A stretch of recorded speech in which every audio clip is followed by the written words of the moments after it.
adventista. ¿Cuántos escucharon de la apostasía alfa y omega? Yo estaba seguro que lo había escuchado. Es un tema de que no se habla mucho en la iglesia. Es algo que pasó en nuestra iglesia, en los principios de nuestra iglesia, y a veces es muy importante conocer la historia. Es importante conocer la historia para saber lo que va a pasar en el futuro y al mismo tiempo estar listos de lo que va a pasar en el futuro.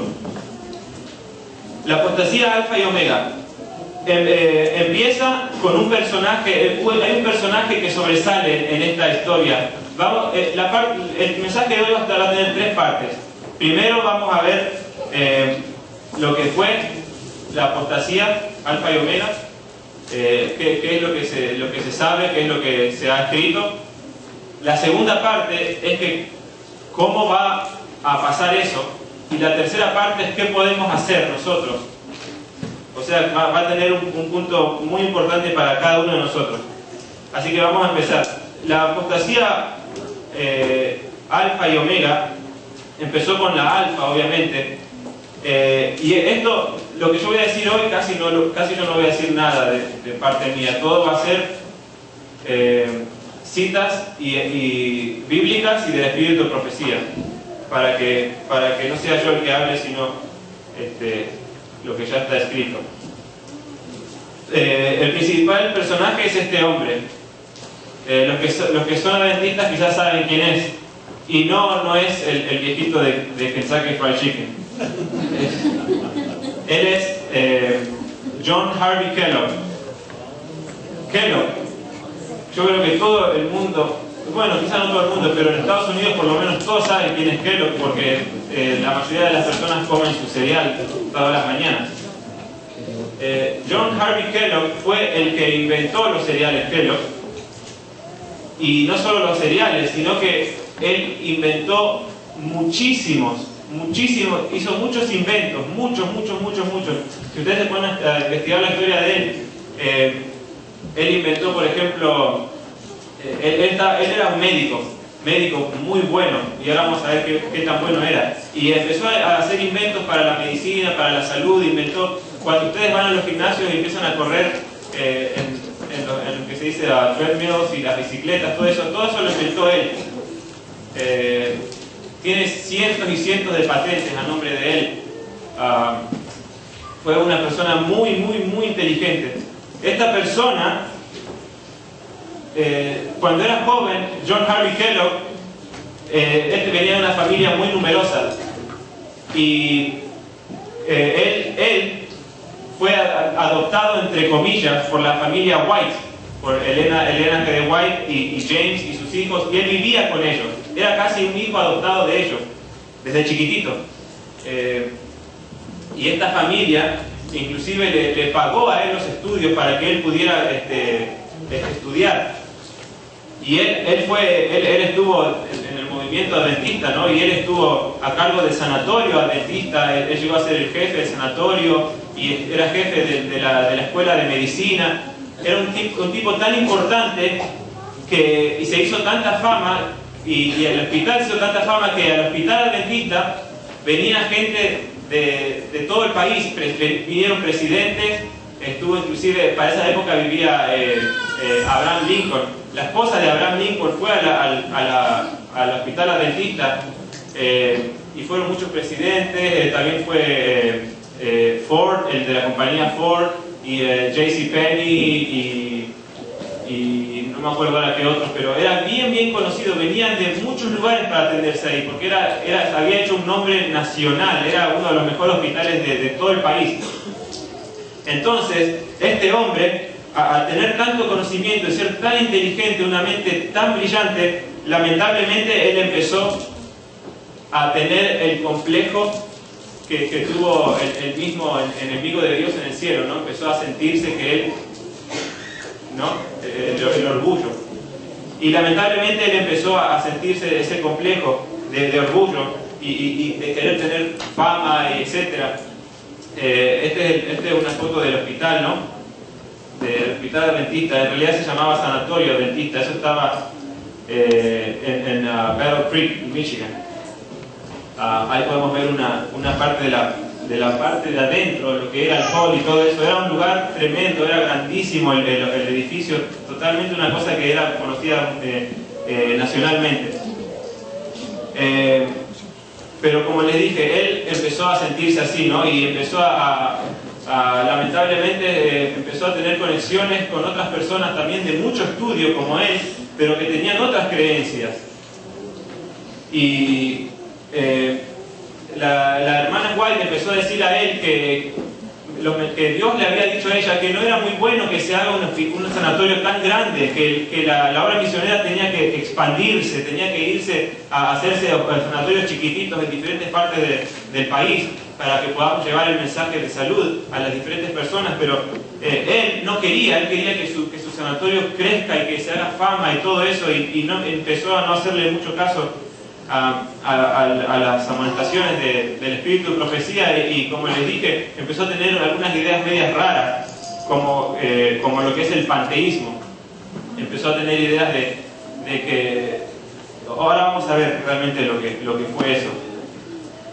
Lamentablemente esto llegó a ser tan serio que la hermana White le empezó a decir a la conferencia y a él de que tenían que hacer caso a las amonestaciones de Dios y expandir, no seguir ahí.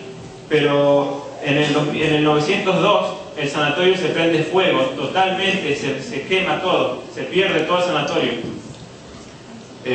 Ahí tenemos las fotos de lo que pasó. Entonces este señor dijo, bueno, está bien, yo voy a hacer un sanatorio mucho más grande ahora, más grande de lo que había, lo voy a hacer, y lo voy a hacer bien grandote, y voy a juntar mucho dinero. Y obviamente los consejos de la hermana White eran lo contrario. Pero para hacer eso, él se le ocurrió la idea de escribir un libro que se llamaba The Living Temple, que inclusive todavía se lo puede conseguir hoy. Y en ese libro él metió todas sus ideas raras, panteístas, y con la venta de ese libro él quería juntar dinero para hacer otra vez sanatorio. Y estoy tratando de hacerlo rápido porque la historia es muy interesante, pero quiero avanzar. Entonces él quiso imprimir eso en la imprenta adventista, que era The Review and Herald en ese tiempo, que era la casa editora adventista, pero a través de los mensajes de la hermana White y de la conferencia no se le permitió imprimir ese libro porque tenía ideas que no coincidían con la creencia de los adventistas. Pero él dijo, ¿cómo que no lo van a imprimir? Se enojó y empezó a contaminar a otras personas, a agentes adventistas que tenían estudios, y le empezó a hablar y les empezó a decir que la hermana White empezaba ya a hablar cosas de su propia opinión, y empezó a sembrar duda a él. Y mucha gente lamentablemente se fue con él, muchos obreros, como él tenía mucho impacto en los edificios adventistas, él también al final se terminó llevando muchos edificios y cosas así. Y de repente ese mismo año, 10 meses después, cuando él, porque no le dejaban imprimir el libro, pero él dijo, ok, no me lo imprima la iglesia, lo voy a imprimir yo personalmente, yo voy a pagar con mi propio dinero para que me impriman el libro en la imprenta adventista.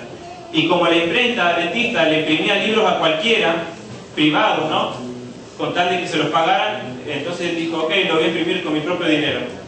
Y al final dijeron que está bien, que con su propio dinero lo podía imprimir. Pero antes de que pudiera ser impreso el libro, la Review and Herald, que ahí está arriba, que era uno de los edificios más grandes también en el país, de las casas editoras, también se prende fuego y no queda nada, queda todo, el libro no se puede imprimir y se pierde el edificio completamente. Quiero mostrarles ahora lo que dice la hermana White con respecto a esto. Dice, hoy recibí una carta del pastor Daniel, que en ese momento era el presidente de la conferencia, dice, concerniente a la destrucción de la Review and Herald por un incendio. Siento mucha tristeza, dice, al considerar la enorme pérdida que eso significa para la obra. Pienso que esto debe ser un tiempo de prueba muy serio para los hermanos encargados de la obra y para los empleados de la casa editora. Simpatizo con todos los que están afligidos. Ahí está mencionando el incendio, ¿no? La destrucción del edificio. Ahora miren lo que ella dice después. Dice, pero las tristes noticias no me tomaron por sorpresa. No me tomó por sorpresa el incendio que había pasado, dice, porque en visiones nocturnas había visto un ángel con una espada ígnea extendida sobre Battle Creek. Ella vio en visión un ángel con una espada de fuego que estaba sobre el pueblo de Battle Creek. Dice, una vez mientras tenía la pluma en la mano perdí el conocimiento y tuve la impresión de que esa espada ígnea se volvía primero en una dirección y después en otra. Era como si un desastre siguiera en pos de otro. Los incendios de las instalaciones adventistas de Battle Creek no solo destruyeron el edificio del sanatorio, como vimos recién, y de la casa editora de la Review Herald, como recién vimos, sino que además dice que destruyó el hogar Haskell para huérfanos y también otros incendios de menos importancia. Y entonces dice, no hubiera sido posible dar una manifestación más convincente de la desaprobación de la situación imperante de parte del jefe, con mayúscula dice ahí, desaprobación de parte del jefe supervisor de la obra, estas calamidades, porque Dios había sido deshonrado por las maquinaciones de los hombres para exaltarse y glorificarse personalmente.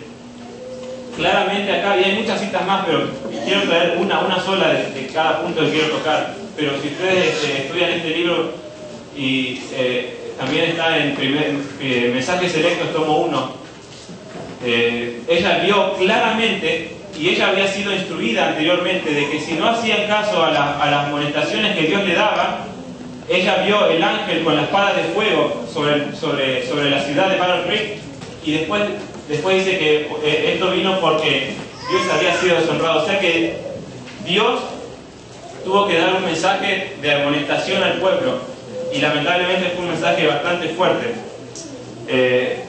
Ustedes pueden averiguar más de esto. Yo no quiero pararme en la historia, pero esto es lo que pasó. Ustedes lo pueden seguir leyendo. Este era el libro, ¿no? The Living Temple. Pero ¿por qué? ¿Por qué hubo tanto lío con este libro? ¿Qué es lo que este libro tenía? Y eso es lo que quiero un poco desmenuzar un poquito. Dice, se me ha dado el mensaje para usted y los otros médicos relacionados con la Asociación Médica Misionera. Sepárense de la influencia ejercida por el libro The Living Temple, pues contiene opiniones engañosas. Hay en él opiniones que son completamente verdaderas, pero están mezcladas con error. Había verdad mezclado con error. Se emplean pasajes bíblicos fuera de su contexto para afianzar teorías erróneas. O sea, este libro traía mucha verdad, pero tenía un error tremendo. Y la hermana White está diciendo que se alejen de ese libro y que no lo lean ni le presten atención. Entonces, en medio de todo este lío que se armó, se llama la apostasía omega, ahora vamos a leer que así se lo nombra.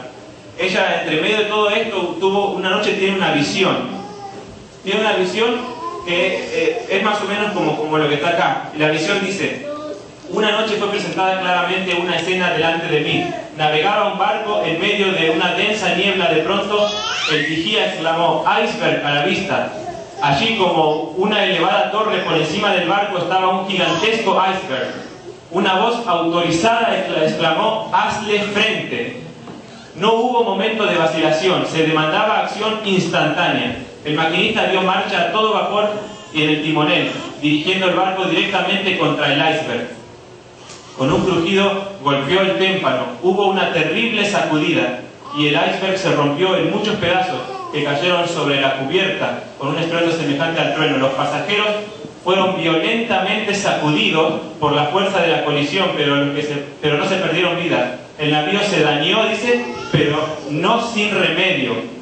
Rebotó el contacto temblando de proa a popa como una criatura viviente. Entonces siguió adelante su camino. Esta es la visión que ella tuvo. Y después le explica que esto se refería a que el iceberg era esa apostasía que se había levantado. Entonces dice que Dios le dice a ella que se le haga frente al problema, que no se lo trate de esquivar, sino que se le haga frente. Y dice que el golpe fue tan terrible, la sacudida, que el barco fue tremendamente sacudido, pero dice que el barco no se rompió. No se rompió más allá de sin remedio.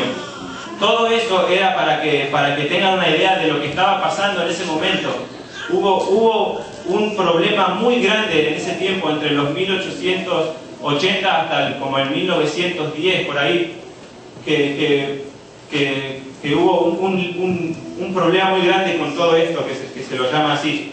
Ahora vamos a ver cómo ella llama a esto. Bueno, primero que nada, vamos a desmenuzar lo que tenía ese libro. ¿Qué cosas tenía ese libro? Y después vamos a ver por qué es importante saber eso. Pero primero vamos a ver qué cosas tenía. Primero, tenía una idea de reformismo, porque ella dice: el enemigo de las almas ha procurado introducir la suposición de que había de realizarse una gran reforma entre los adventistas. O sea que el enemigo quería traer la idea supuesta de que iba a haber una gran reforma entre la iglesia de los adventistas del séptimo día, y que esa reforma consistiría en renunciar a las doctrinas que están en pie como las columnas de nuestra fe, y que había de comenzar un proceso de reorganización. El enemigo empezó a meter a la gente de la idea de que la iglesia tenía que reorganizarse y haber una reforma. Si se efectuara esta reforma, ¿qué resultaría? Los principios de verdad que Dios en su sabiduría había dado a la iglesia remanente serían descartados, sería cambiada nuestra religión. Ella ve que se empezó a levantar un movimiento de querer salirse de la iglesia, de querer hacer reorganizarse y hacerse una nueva organización. También dice ella dice, esto está todo en este libro, Mensajes Selectos, página 233 y en todo ese capítulo. Dice, no necesitamos del misticismo que hay en este libro. En este libro había también ideas místicas, espiritismo. También ella dijo, ella escribió también, dice, muchos excusan su desobediencia a los testimonios diciendo: oh, la hermana White es influida por su esposo. Los testimonios están moldeados por el espíritu y juicio de él. Empezaron a traer dudas y a tratar de no hacerle caso a los testimonios, a lo que la hermana White decía y escribía.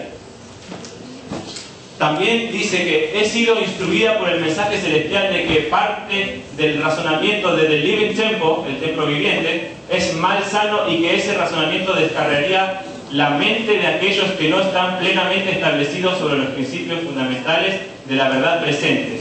Introduce aquello que no es nada sino especulación en cuanto a la personalidad de Dios y dónde está su presencia. Nadie en esta tierra tiene el derecho de especular sobre esta cuestión.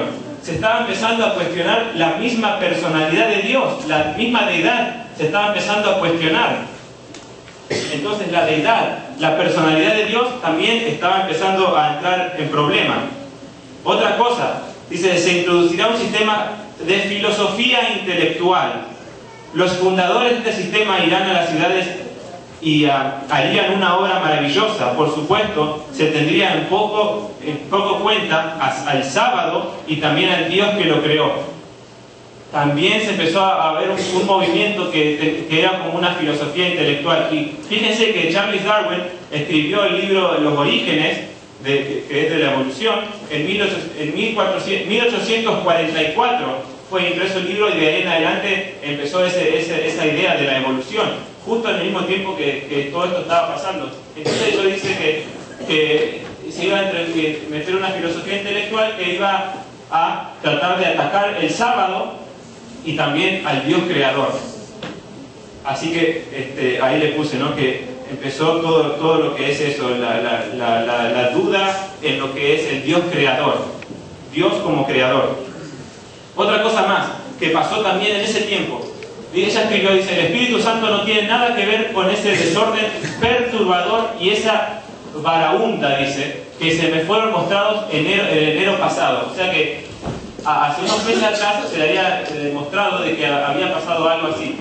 Satanás trabaja en medio del estruendo y de la confusión producida por esa clase de música. ¿De qué está hablando ahí? Literalmente y específicamente está hablando de la música, la cual, si fuera dirigida debidamente, serviría para glorificar a Dios. El diablo hace que tenga el mismo efecto que la mordedura ponzoñosa de la serpiente. Estaba empezando a ver movimientos, hoy se le puede decir como pentecostales, ¿no? Pero la música estaba haciendo, trayendo confusión, varaunda. Varaunda significa como un ruido desconcertante, como un ruido así, un ruido raro.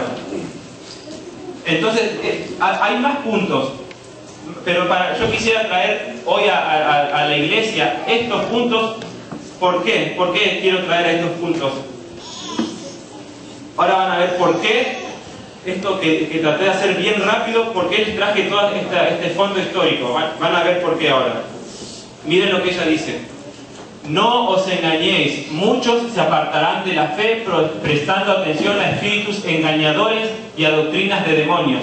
Tenemos ahora delante de nosotros el alfa de este peligro. La omega será de una naturaleza asombrosísima.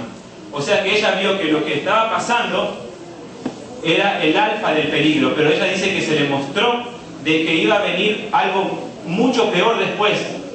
La omega será de una naturaleza asombrosísima. También dice, el Living Temple contiene el alfa de estas teorías. Eso era el alfa, lo que estaba pasando en ese momento. Sabía que la omega seguiría poco después y temblé, dice ella, temblé por nuestro pueblo. O sea que lo que ella vio que se venía al pueblo adventista lo hizo temblar. Y lo otro que ella dice que el libro de Living Temple presenta el alfa de las herejías mortíferas. La omega seguirá y será recibida por los que no estén dispuestos a prestar atención a las amonestaciones que Dios ha dado, o sea, el espíritu de profecía. Han de estar en guardia constantemente. Irrumpirán sobre nosotros peligros que ahora no discernimos, y deseo grandemente que no sean engañados. Tengo un intenso anhelo de verlos libres en el Señor. ¿Por qué le mostré lo que le mostré recién? Porque ella vio que lo mismo que pasó iba a pasar después. Y ella dice que iba a ser asombrosísimo, que ella tembló cuando vio esto, y que iban a ser peligros que ahora no discernimos. O sea que en otras palabras, en Argentina hay una frase que dice, eso es un poroto a comparación con... Un poroto significa un frijol, una habichuela. O sea, eso no es nada a comparación de lo que se viene. Entonces, eso es más o menos el mensaje que ella está tratando de mandarnos. Lo que pasó estuvo fuerte. Perdimos edificios, perdimos gente, hubo mucha confusión, pero lo que se viene es mucho peor. Y al final dice, tengo intenso anhelo de verlos libres en el Señor, y dice, deseo grandemente que no sean engañados. Que no sean engañados. Ahora, hermanos, les hago una pregunta, la pregunta que está ahí. ¿Vendrá esto reformismo, misticismo, espiritualismo, dudas y rechazo a los testimonios de Ellen White, dudas y rechazo a la deidad o a la personalidad de Dios, evolución y el engaño? Y vamos a tocar un poquito en cada uno de esos puntos, pero el engaño con lo que concierne a la música, ¿vendrá eso al pueblo de Dios, a la iglesia adventista? ¿Vendrá eso? Exactamente. Ya está acá, hermanos, ya está acá. Y yo sentí algo adentro mío, porque yo vengo a hablar de esto porque he escuchado gente en mi andar por las iglesias de que me dicen, hermano, yo tengo en mi Biblia panfletos que me fueron entregados en esta iglesia donde se ataca a la deidad. Y he escuchado todo lo que está ahí. He escuchado hermanos que están diciendo, me hablaron de esto y me hablaron de lo otro, y estoy dudando de esto, estoy dudando del otro. Entonces, hermanos, me di cuenta que lo que la hermana White dijo que iba a pasar, que iba a venir como un tsunami porque lo que fue en ese tiempo fue una ola grande, pero se venía un tsunami. Entonces me di cuenta de que el error se está metiendo en la iglesia, se está infiltrando en la iglesia el error como un humo puro y se mete así entre la iglesia y los hermanos no se dan cuenta, o si se dan cuenta nadie dice nada, o nadie dice, o no sé, muchas veces no se lo ataca frontalmente y directamente al engaño, porque piensan, bueno, el hermano quizás debe saber no cómo responder a esto, o el hermano, o alguien quizás le va a decir a él, ojalá que alguien le diga que eso está mal, ¿no? Pero hay una... se siente que el error está entrando, pero no hay comunicación ni hay un confrontamiento directo al error. Entonces eso es lo que yo quiero, que nos demos cuenta de que estos son errores que están entrando en la iglesia nuestra y que tienen que ser atacados directamente de frente. No podemos darle la espalda al enemigo. Lo peor que uno puede hacer es darle la espalda al enemigo. Entonces es muy importante que tengamos en mente esto y que podamos salir con una convicción de lo que vamos a ver. Primero, ¿qué creemos nosotros como adventistas del séptimo día? ¿Qué creemos concerniente a cada uno de estos puntos? ¿Qué creemos? ¿Qué es lo que la iglesia dice acerca de esto? Primero, el reformismo. Miren lo que... Todos saben quiénes son los reformistas, o por lo menos algunos adventistas saben que ahí salió una rama de adventista, salió una rama del pueblo adventista, que ellos son la iglesia adventista de la Reforma. Y ellos dicen que hay que salir de la iglesia adventista porque la iglesia adventista es Babilonia, y ellos no creen, creo que ellos no creen en la deidad, y son bien estrictos con la reforma pro salud y todo, pero ellos dicen que la iglesia adventista cayó, que tenemos que salir de la iglesia adventista, tenemos que unirnos al grupo de la Reforma. Pero miren lo que escribió la hermana Fay, dice: el Señor ha declarado que la historia del pasado se repetirá cuando entremos en la obra final. Está hablando de nosotros, del último tiempo. Hay que proclamar ante el mundo todas las verdades que Él ha dado para estos últimos días. Hay que fortalecer cada pilar que Él ha establecido. Ahora no podemos alejarnos del fundamento que Dios ha colocado. No podemos entrar en ninguna nueva organización porque esto significaría apostatar de la verdad. Así que ahí tenemos una cita. Yo, como les digo, le traigo una cita o una o dos o tres citas de cada punto, porque si no estaríamos mucho tiempo, pero ustedes pueden seguir haciendo este estudio. Pero, hermanos, no podemos salirnos de la iglesia adventista y decir que la iglesia adventista ya cayó, que es Babilonia, y irnos con los reformistas o con cualquier otro grupo. Si somos adventistas, somos adventistas, y si no somos adventistas, no somos adventistas y se acabó. No podemos andar a mitad y mitad, ¿no? ¿Sí o no? Amén. Misticismo y espiritualismo. ¿Quién conoce al pastor Hal Mayer? El pastor Hal Mayer es un pastor bien conocido en la iglesia adventista, en inglés más que nada, y él tiene un ministerio que es bien conocido que se llama Keep the Faith Ministry. Esto es un sermón que él dio, él tiene una página de internet y todo, y él está hablando acá de lo que es la formación espiritual. Miren, dice: cuando ustedes estudian formación espiritual, él está hablando a un grupo creo que a un grupo de estudiantes. Dice: cuando ustedes estudian la formación espiritual, los profesores y los escritores de los libros les dicen que tienen que leer los escritos de los famosos maestros del misticismo. La hermana Fay dijo que iba a haber misticismo, que el libro tenía misticismo y que iba a haber. Entonces esto está pasando porque dice que el misticismo es la antigua fe, pero eso justamente enseña a mirar al hombre en vez de a mirar a Dios. Los profesores de espiritualidad contemplativa les enseñan que tiene que tener un ambiente en el que sus sentidos, sus ojos, sus oídos, su nariz, su piel pueden sentir la presencia de algo sobrenatural. Ellos lo llaman Dios, pero amigos, dice él, es espiritismo y viene directamente del paganismo y del catolicismo romano. Ahí menciona el catolicismo romano porque Ignacio de Loyola, que fue el fundador de los jesuitas, empezó a enseñar lo que dice ahí, formación espiritual, que son actividades que se hacen con oraciones repetitivas, también se lo conoce como mantras, oraciones de respirar profundo y respirar y repetir frases, cosas así. Y yo no sé si ustedes saben, pero lamentablemente estas cosas se están enseñando en lugares adventistas. lo que es formación espiritual, espiritualidad contemplativa.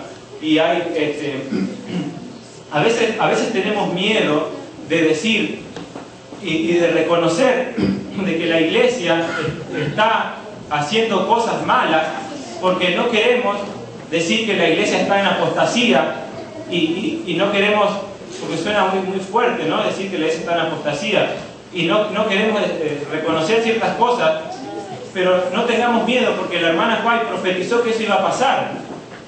Ella dijo que eso iba a pasar, que iba a venir una apostasía mucho más grande.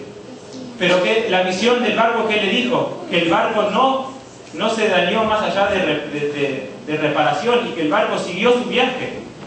Y si estudiamos un poco lo que es la tipología del pueblo de Israel cuando salió de Egipto, y a pesar de que pasó por muchas apostasías el pueblo de Israel, llegó al final, después de 40 años, a la tierra prometida. El mismo pueblo que salió de Egipto entró a la tierra prometida. La iglesia adventista, cuando sale de todas estas iglesias, cuando se junta y se forma como pueblo, a pesar de que va a pasar por momentos de engaño y de apostasía, pero hermanos, la iglesia adventista va a seguir siempre siendo la iglesia de Dios. Amén. Amén. Y ojalá que todos los que estamos acá, miembros de iglesia, creamos eso, porque hermanos, si no creemos eso, entonces ¿qué hacemos en nuestra iglesia? Y bueno, se está metiendo el misticismo y espiritualismo, lamentablemente, a nuestras instituciones adventistas. Los testimonios. Ella escribió: se encenderá un odio satánico contra los testimonios. Un odio satánico contra los testimonios. La obra de Satanás será perturbar la fe de las iglesias en ellos por esta razón. Satanás no puede disponer de una senda tan clara como para introducir sus engaños y atar a las almas con sus errores si se obedecen las amonestaciones y reproches del Espíritu Profecía. Entonces está diciendo que si la gente obedece los reproches y las amonestaciones del Espíritu Profecía, Satanás no puede engañarnos. Se le va a hacer muy difícil. Pero ella dice que se iba a levantar un odio satánico contra los testimonios. Ahora, hermano, ¿esto está pasando en la iglesia adventista o no está pasando? ¿Hay gente que está rechazando totalmente al Espíritu de Profecía, sí o no? Sí. Están quemando sus libros, inclusive. Bueno, inclusive eso. Otra vez digo, yo traigo este mensaje, hermanos, porque me da lástima que hermanos que yo conozco y familiares de hermanos que yo conozco están siendo sacados de la iglesia y engañados por este tal Cristian Silva, que es un totalmente